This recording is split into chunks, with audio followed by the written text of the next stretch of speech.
دست راستمون میگه 1 دست چپ 2 3 4 5 2 3 4 آفرین خب 7 6 5 4 خب حالا بزنید 0 5 6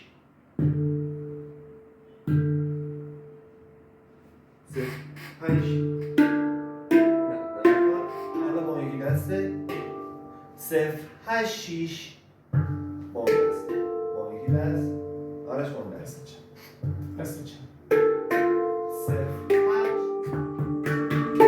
آفرین حالا هم لبشون بزنیم آقا دست بزن آفرین اوکی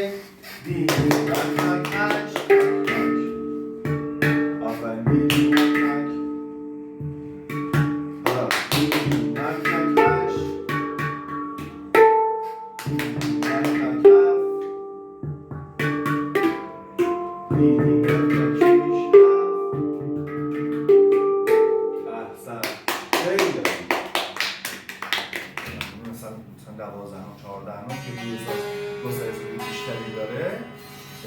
این زمان که اشاره نواخته بشه ولی فعلا اگه صداش نبه یه دست باید سایده یه دست باید ضرب بزنیم اون غلطه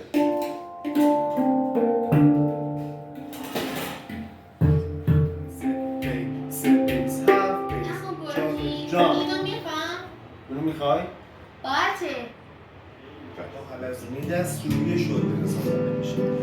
ولی یه قانون داشت مخالف جهت نوت بایزه میشه یعنی اگر شما سمت چپ دارید نوت میزنید سمت راست بیس میخوره سمت راست